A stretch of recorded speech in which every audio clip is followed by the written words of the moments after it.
Okay, now if you're thinking about ever, I mean ever, going to use the internet to raise money through one of the crowdfunding sites, you have to watch this interview.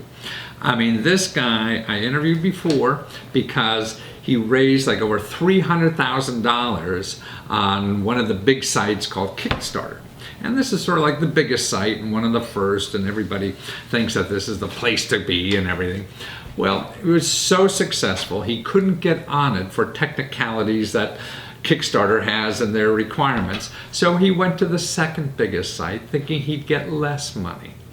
And he went on that site and he raised $1.2 million. That's right. He thought he'd be less than $300,000 and he got 4 times as much. So in total, he got over $1.5 million in about 60 days of work on the internet. $1.5 million. I'm sorry, in 90 days. One was 60, one was, and actually on Indiegogo now he's like the 8th largest fundraiser ever in the world, and they're a big site too. So that's why when you watch him explain, he's going to tell you what's good and bad about sites, why you choose one site over the other, and how to make that decision. He also has 4 or 5 other principles that he thinks are so important that he learned in going through this experience. I mean, he's an average kind of guy, just working through life, like the rest of us is, and fell into this and grabbed it while it was happening and got something out of it. And that's the thing, it's all about trying something. And when you see a sparkle there or something happen, that you grab it and know what to do with it, or even guess. Nobody really knows, but it's guessing and trying and trying and trying. So that's why Gavin could give you some tools and techniques to look for, to help you choose, to help determine what you do when you start riding that tiger, because you have to stay on that sucker, and how to get the most. And it's fun and it is exciting. So watch him, listen to him, and how he became number 8 in the world. Well, Gavin Fish, you're number 8 in the world now. Man, you just have your product, your audio product is number 8 on Indiegogo after you had a wonderful run on Kickstarter where you did what, $300,000, and now you go to Indiegogo and about 1.2 million or whatever. So you got $1.5 million more in what was that? A course of like 3-4 months or something like that. Yeah, we did it over 5 months, but 90 days. 90 days. So how to get $1.5 million in 90 days. Wow. So now you're going to go on the self-help circuit and how to get $1.5 million in 90 days. And you'll be an infomercial king and do it. A dream come true. Right. But I think what's so important and what's nice of you to share your time with it is to help other people who are figuring out how to use these sites at all, and to get any kind of money, even if it's $150 versus $1.5 million. Oh, I'm happy to.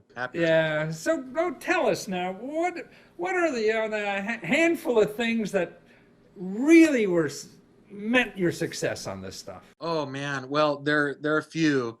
We chose Indiegogo as the platform for our second campaign. Out of necessity, we were disallowed from using Kickstarter again to do a follow-up campaign. But what that meant for us was a really good learning opportunity. But now, why were you disallowed? Why couldn't you do a follow-up campaign? Well, Kickstarter, their rules state that you can't have concurrent campaigns. So if you have not completely fulfilled your first campaign, they don't want you to do another, which is a fair expectation. But in our case, our Kickstarter backers were looking for an expanded version, and we felt like we needed to strike while the iron was hot. So that's what we did, and it was an amazing growth opportunity as far as understanding the different platforms and the advantages and disadvantages of both platforms. And in this case, Indiegogo, especially for what we called it Geek Pulse, it was a much better platform, mostly because they allow backers to contribute to multiple perks.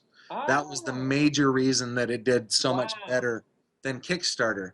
So what you thought would be like your second choice really came out. You raised like 5 times more money on it, right? Yeah, and honestly, I feel like had we done it on Kickstarter again, had we waited and done it on Kickstarter, we would have seen the same, maybe a little less success. It would have been 150, 200,000, maybe 300,000. But because of that one simple difference on Indiegogo, Which was the difference, meaning that you can meaning add on products. Kickstarter, you can't back more than one perk, I see. but on Indiegogo, Oh. you can. So in other words, by going to Indiegogo, which you didn't know because you went there by accident, but when you were there, you found out, God, people could just keep buying your stuff. Hey, you like this? How about if we do that? Okay, I'll buy that too. Hey, if you like that, I'll buy that too. Yeah. So you had something like you mentioned, like 6,000 people on that, but 6,000 orders, but only from about 2,000 people, right? Yeah, that's right. So an average backer backed us 3 times. Wow. And some backed much more than that. At CES this year, I met a whole bunch of backers who had backed. One guy was $1,400 that he had given the campaign. I wonder if his family knows it. Yeah, right. Which leads me to my second thing that I think is a key to success on crowdfunding, and that is getting to know your backers, understanding what it is that they want, and the best way to do that is to give them a voice to tell you what they want. And if they truly feel like their opinion and what they want is valued, which from us it is, they're willing to do much more than Right, just buy it once and that was it. So you were able to, find out feedback even from people who already bought it. They say, "Hey, I really like it if you did, add XYZ to it." So you would add this product to it, and they'd buy that too. That's right. We'd add an additional product, or we'd add a different feature or a different configuration, and people would buy in because it was their idea ultimately. And that would be too much difficult for Kickstarter to do that. Yeah. In fact, it was actually kind of difficult as far as the platform for Indiegogo to do that. But they gave us, the folks at Indiegogo gave us the idea to start a forum and have all that conversation off of the campaign, which is what we ended up doing. So the thing is, picking the right platform. Number 2 is get your backers involved in this so you can sell them a hell of a lot more, right? And what else is there? Oh, well, I think the next thing that you have to know is a crowdfunding campaign, no matter what platform you use, no matter what duration it is long and it is intense. And with my coworkers here at Light Harmonic, we use the metaphor of running a marathon, but keeping it at Usain Bolt speeds. You're sprinting a marathon. You got to run 4-minute mile marathon. Yeah, you do, and you have to have a good. For me, I had to have a good team around me, because one person on a campaign that goes over $1 million, we're talking 7 figures here.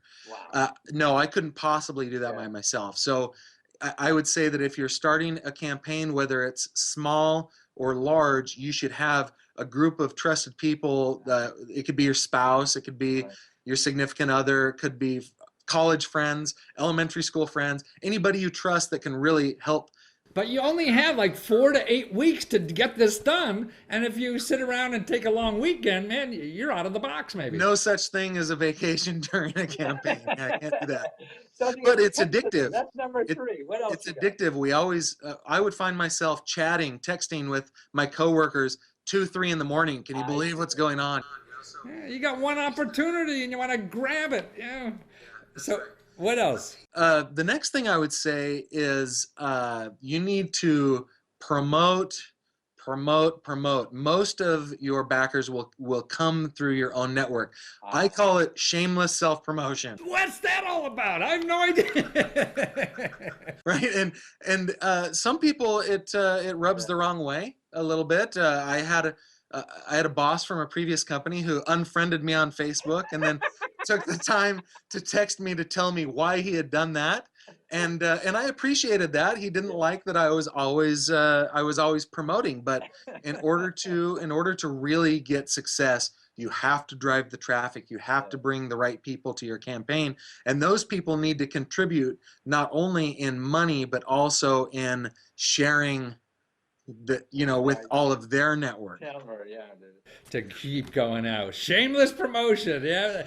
Yeah. You're nothing without a sale, man. That's right. You can't just put it up there and expect that people will come. Yeah. It's not Field of Dreams. It doesn't work that way. You have to work very hard. Wonderful. Okay, what's 4? Let's see. Pricing, I would say.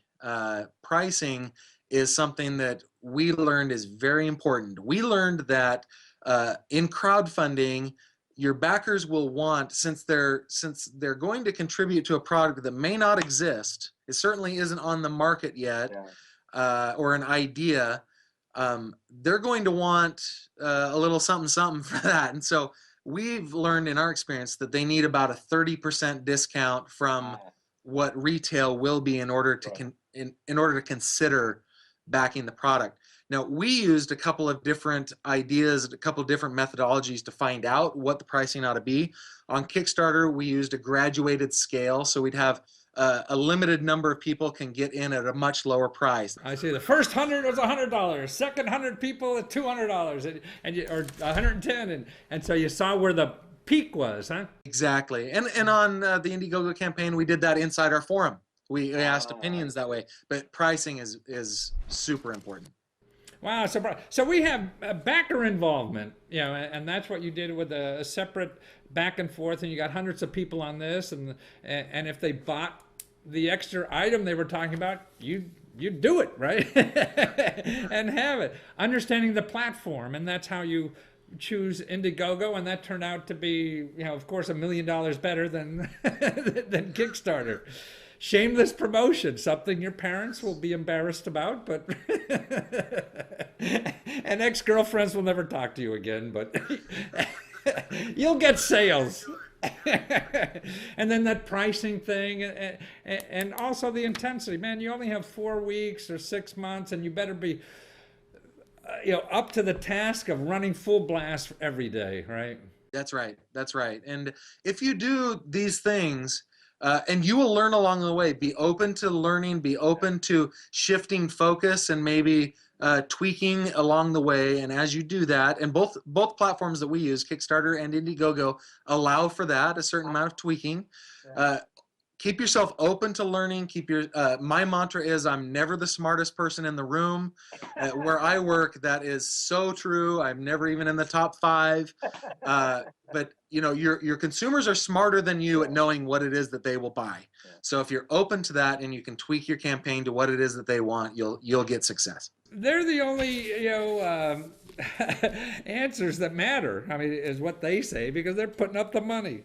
Well, this is wonderful, Gavin. And to find you, it's LHLabs, LABS.com. And there you could actually be one of your geek squads, right? And you could... We call them the Geek Force. And it's become so invaluable to our company to know what consumers want. Yeah. And that is the place where we establish for people to come, join in the conversation. And it's very valuable for a company to have a finger on the pulse of what consumers want as far as their electronics in our case. And so if people want to come to LH Labs, learn more about our company, but more importantly, teach us about themselves, we would love it. But also, they could get your product at a discount still by doing that. So if you like to listen to good music, go to lhlabs.com. Thank you so much, Gavin. It's very helpful, and more power to you, and I'm so happy to hear about your success. Well, thank you very much, Matthew. Thanks a lot. Take care. Okay, now you're ready to go out and do this? Well, that's it. And remember, in doing any of these, whether you choose that site, any of the 2 sites he talked about, or the 100 other ones or whatever, it's all a learning experience. It doesn't matter. It doesn't matter if you fail, remember, because that's how you learn. So he thought he did very well in the first one and couldn't repeat it because of technical reasons, so went somewhere else and whoop, even did better. So even when you think you can't, do something, you know, and you think life is over, man, another door opens you didn't even know that was there. See, if they let him go again on the Kickstarter, he wouldn't have got the $1 million. Because they said no, he was really sad. And he wound up making a hell of a lot more money. So that's why a door closes and you're sad and another one opens and you had no idea about it.